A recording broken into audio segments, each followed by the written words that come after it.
Hey, fellow competitor dreamers, welcome back to the channel where we own our dreams by competing and compete by owning our dreams.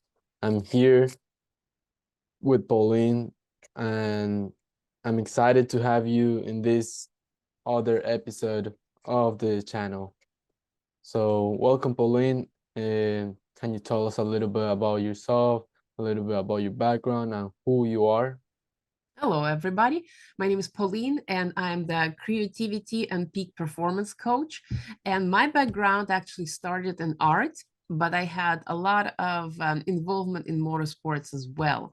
So my background is a combination of creativity, peak performance, and just going through life trying to be authentic self and discovering what is it.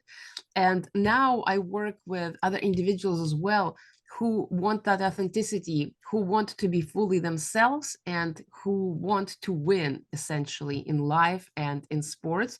And that's been my focus in the past that I've been pouring my kind of all my energy into. Well, and I was one of those individuals. We, I had the opportunity to have Pauline as a coach. Like 2 years ago, we worked, and we actually worked on that creativity side. Can you explain a little bit about what is creativity and why is it so important? Yes, exactly. It was very, very good experience working with Juan back 2 years ago. And the creativity that I focus on is that each individual has their own flavor of creativity. Essentially, it's the spirit coming through and trying to express itself through us. But on top of our personality, there's always blocks and layers that society kind of puts on us, that the environment puts on us. We try to fit into certain boxes and try to do certain behaviors that we think would be acceptable to the world. And that blocks the innate creativity that we all have. So when we work together with Juan, we try to remove all those obstacles that were in the way. And number one obstacle is overthinking. The more we kind of think about the problems that we have, the more we stress about that, the less creativity shows up in life. And the creativity is so important because it allows for more unique ideas to come through. When you have more unique ideas, you are able to solve problems from the different perspective. Just like Einstein said, you cannot solve the problem at the same level of thinking that has created the problem. Creativity moves you to the next level of thought, next level of vibration, so that you can approach the situation from the different perspective. And the biggest problem we have is that our brain is designed for survival, which means our brain is designed to notice the negative things, the scary things, the things that don't work. And getting stressed is so much easier than getting excited and inspired and creative.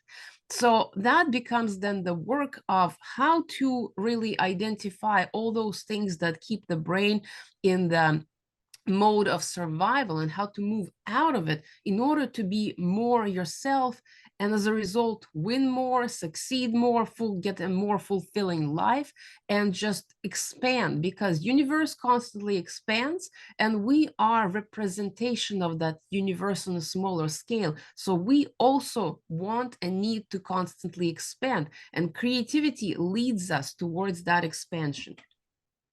And how can we do a little bit of that expansion in creativity? It's a great question. And the biggest thing about expansion is it doesn't feel good. Expansion is uncomfortable. And that is what they say about get out of your comfort zone, because comfort zone is great, but nothing grows in there.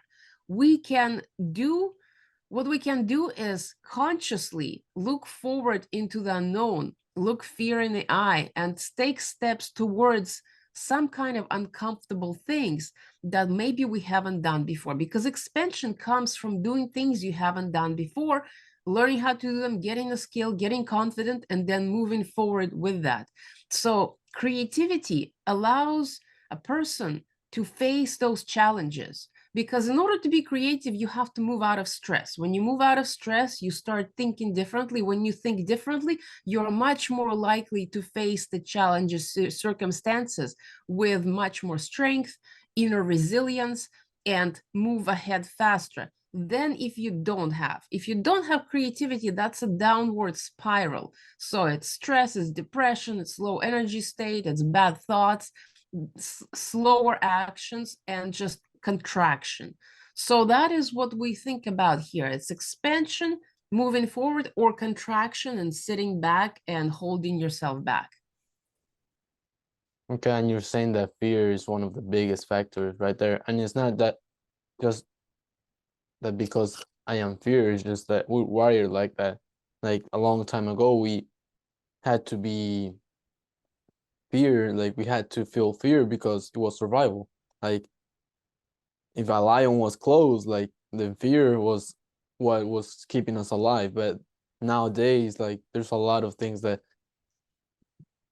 do not really mm, like affect our survival, like are really tenting our survival. Like we have fear of what people say, but that doesn't mean that it's gonna kill us like a lion would do in the past. But we still have that fear and that survival mode, right? Yeah. Yeah. One of the things about the fears is that, yes, biologically, evolutionary, the fears used to be known and acknowledged, and they were visible. Like if people didn't know what caused bad weather, they saw the clouds, they saw the lighting that was visible, and they experienced fear and they moved on through that. But right now, all the fears are invisible. And the biggest fears that we really have is fear of being not enough and fear of not being loved. That's like those are the two main fears that drive everybody. And they affect people on such a deep level that regardless of what they think about themselves, if they don't catch themselves and they fall into those fears, it slows their progress, it closes down their creativity, and they live in a state of stress because the tiger that is causing that fear is illusionary, it's not visible, so they cannot get out of that state. So for example, if you look at the animal in the wild and it is designed to survive, it encounters a stressful situation, it gets into that stress response, that intense fear, and it processes that, and then it continues on. It gets back to its equilibrium and it continues on doing whatever it was doing. But for us, for humans, that mechanism has been short-circuited in a way that sometimes we resist processing the fear fully. We don't acknowledge it fully, it gets stagnant, it gets trapped inside, we don't face it fully, and it just brews there under the surface.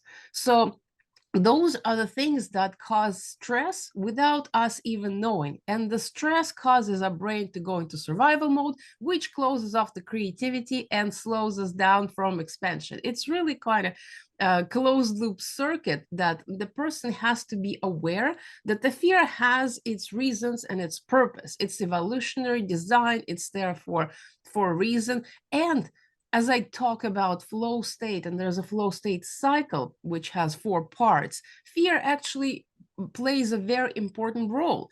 Fear is the beginning of the flow state cycle. It's part of the struggle. It is required. The chemistry of stress, a little bit of it is required. But when it goes unchecked, that's when things start getting derailed. So actually, fear is good if you take it in a good way, right? Well, fear is good because it is part of our makeup. We cannot get rid of it. The more you resist it, the more it will persist. But one of the interesting things that I love a lot is that neurologically in the brain, there are circuits and there are connections. Fear and excitement follows the same pathway. So the fear can be good if you reframe it as excitement. It's the easiest way to do it. You just say, I am excited, I am excited, I am excited, and your outlook changes because the pathway is the same. You can reframe the fear into excitement, and you can test it by yourself, because when you're feeling fear, that jittery feeling is exactly the same feeling that you feel when you're excited about something.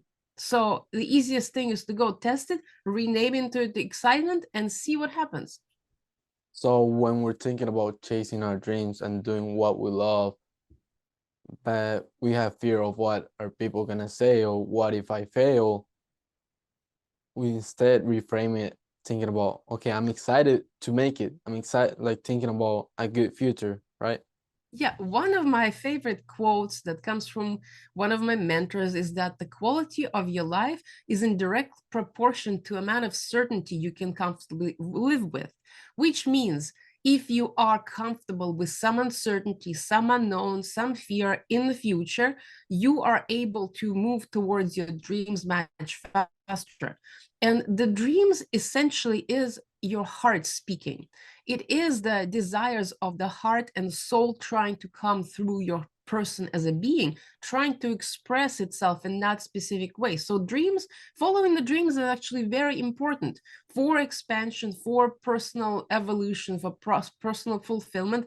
Dreams are the messages from the heart and messages from the soul. And the biggest thing people are afraid of is what will other people think about them? How will it affect their standing in the society? How will it be reflected upon them? Because what will happen if they fail? They will get rejected. They will not get love, and they will get kicked out of the tribe. That is the biggest fear that everybody has to some extent, being kicked out of the tribe, because we are tribal creatures. The only problem is that we also want to develop self-identity. Identity and tribal go against each other. So there is always competing demands on us. We want to be individual, we want to be special, we want to be unique, but at the same time, we want to be part of the group, part of the tribe, part of other people as well. So that dichotomy, it is part of duality. We are in this duality-based reality where there's black and white, cold, hot, day and night, and also self and others. So the following the dreams aspect often comes into this conflict with, I want to do this exciting thing, it lights me up, it sets my soul on fire, but I'm going to get kicked out of my tribe, I'm going to lose my friends. Oftentimes people think if I get successful, all the people that I know of, they're not going to want to hang out with me anymore. So that is what often happens on the road towards dreams. Okay. And what is one of the biggest dreams you have right now? My biggest dreams right now is to, wow, that's actually a lot of kind of different aspects put together. And my dream has been to show people how creativity is important in their life. My dream has been to really actualize myself, because I want to do things that are meaningful and that are useful and that also gives me joy. And I want people to see how important it is for them to be themselves. And it's so difficult. And I realize that. And my dream is to deliver that message, essentially, for people to hear that it is important to be yourself. It is important to continuously expand, continuously remove those aspects that block your own creativity. Because I started my life as an artist. I went to art school, I was dancing, I was a very creative child, but I put that away in lieu of survival. I stopped doing all my art because I thought, well, I need to make money. Therefore, I need to fit a certain box and certain identity, and I need to become somebody who is useful to the society. So I started doing a lot of mental work, a lot of started gathering a lot of skills that I thought would get me certainty, get me the security in life. And I give up all my creativity. So now, as I'm moving back towards my own creativity, towards my authentic self-expression, my dream is to really, before I die, to fully express myself the way that I was supposed to be, and also serve as an example and an invitation for others to do the same, because it is so important right now for us to be connected with our own creativity, because world is changing so rapidly. The AI is coming and it's already here and everybody is scared about it. What will it do to the world? What will it do to them?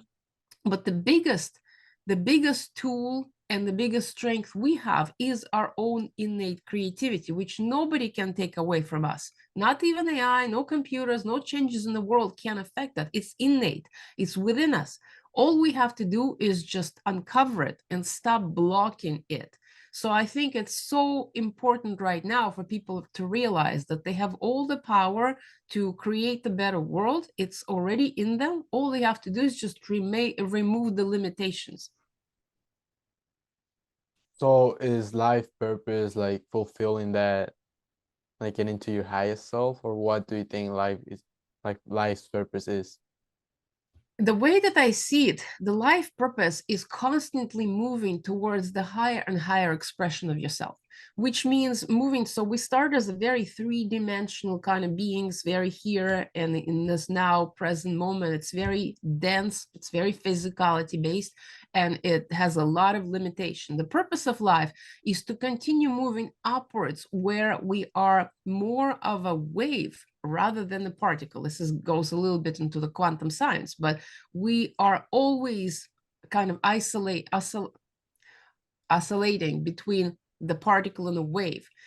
We are expressing ourselves as a spirit, but we always stuck in kind of this three-dimensional reality. And the purpose is to continue moving upwards into this higher level of consciousness where more is possible, where there is bigger expression, more light coming through in a sense.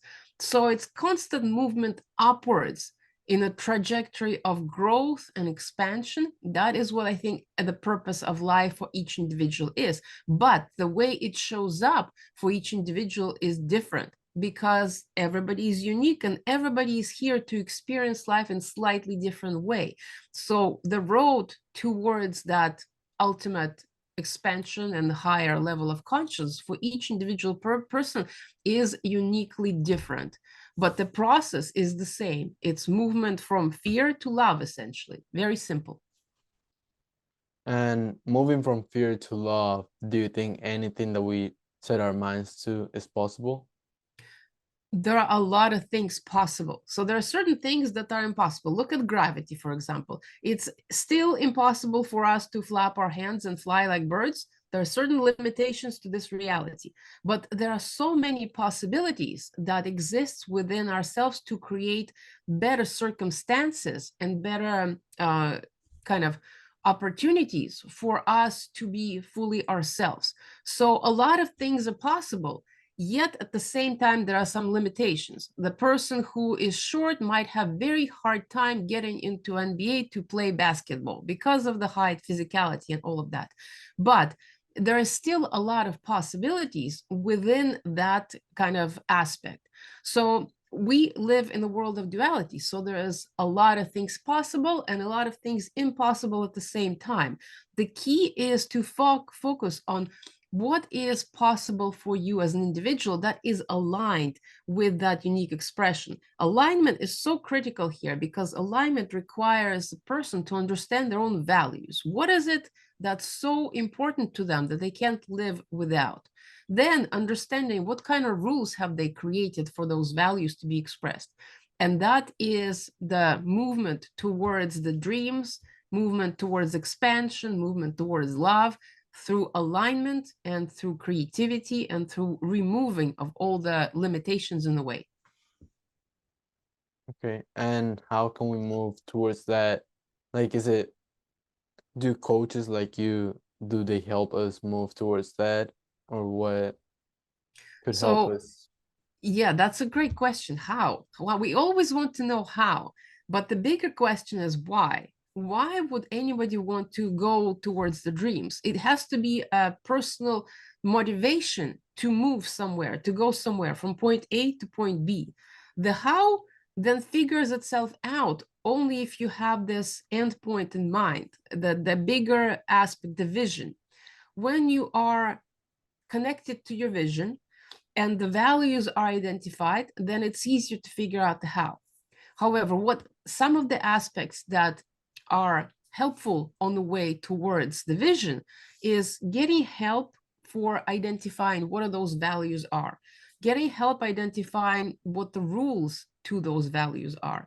Then, because it's harder for you to see what is blocking you when you are inside your own kind of container, inside your own personality expression, it's harder to see from the inside out.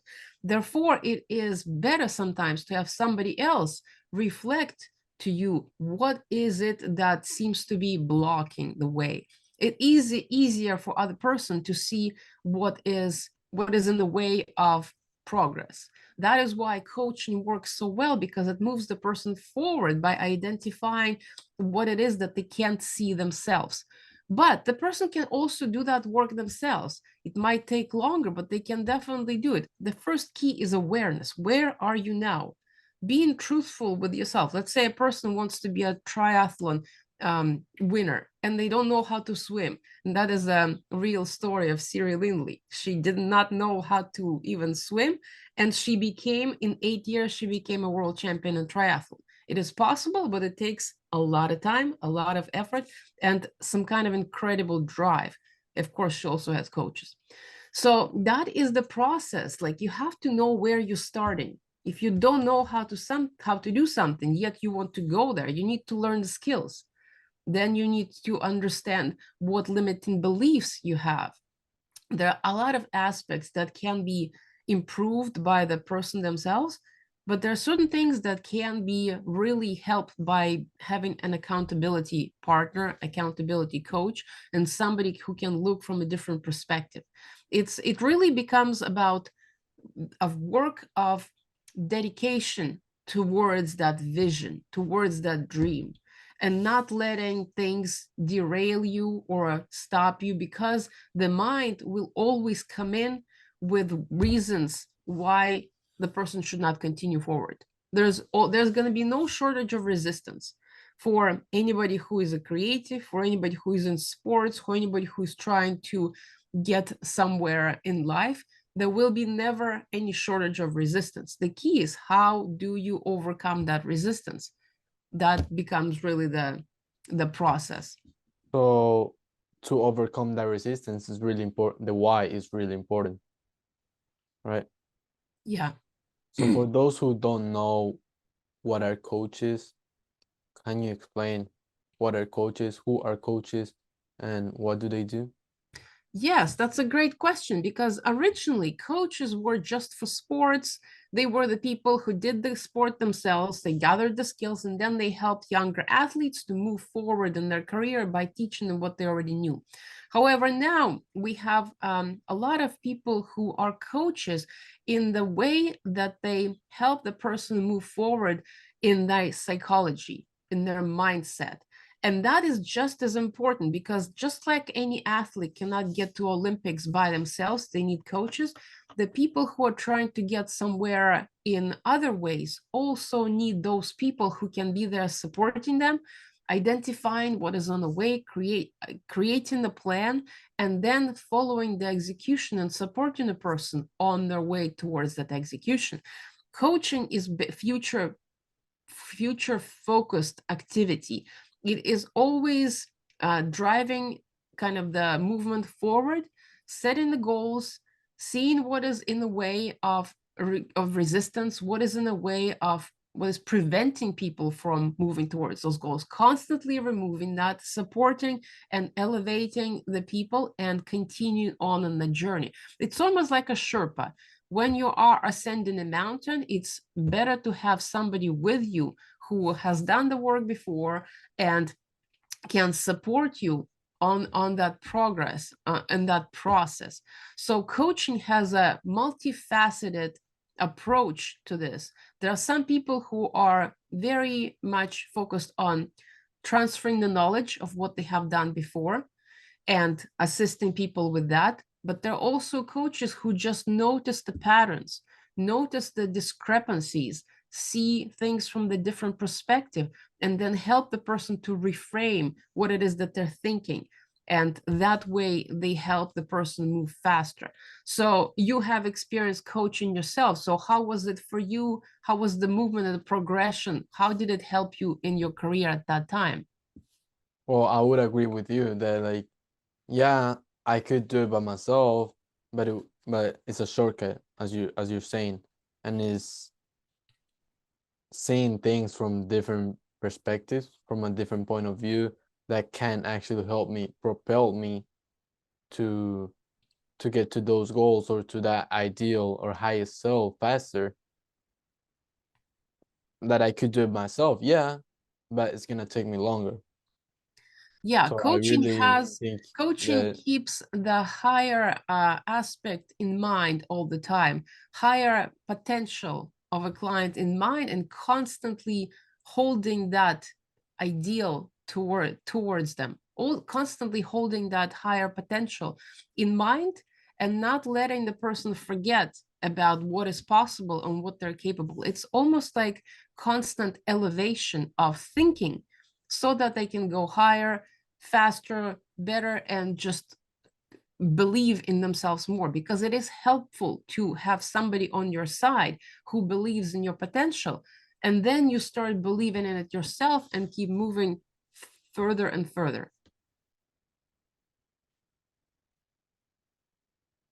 that's great. I love that answer, and I love that view on coaches and our higher self. And I'm so glad we connected. We had this conversation. It's really inspiring. But just to wrap up, I have two more questions. What is competition for you? For me, competition is, first of all, it's a competition with myself. I'm always trying to get better at something compared to where I was before. I used to compete with others, and I realized how that was coming from the scarcity mindset, that they have something and I don't have, therefore I have to compete with them and get that because resources are scarce. But I shifted my mindset towards, really, there is no, the universe is not a pie. If I have a slice, it doesn't mean that you have less, and I don't need to get all the slices. I just need to get my own pie with my own slices and keep working on that. So competition for me, it also makes me think of the archetype of a warrior, because the warrior always wants to win, and the competition stems from that desire, that deep-seated desire of winning at all costs. But what that does is that actually separates people from each other through the process of competing against each other. So when I compete with myself, I'm actually more in alignment with myself and others, and that helps me connect better, and it helps me move forward, and helps me to develop further creativity so that I can compete better with myself and grow and learn from that. That's great. I love that because a lot of people think about competition of comparison, and that does what you just said, that it gets you on a scarcity mindset. So you're comparing, he has this, I don't have this, I want to win. But when we compete against ourselves, we're actually going through towards that highest self. Yeah, I really love the quote from Matthew McConaughey, because when he was asked who his ideal self is, he said it was himself 10 years older. So having that vision of yourself 10 years older and competing against that and striving towards becoming that, that is the ultimate competition.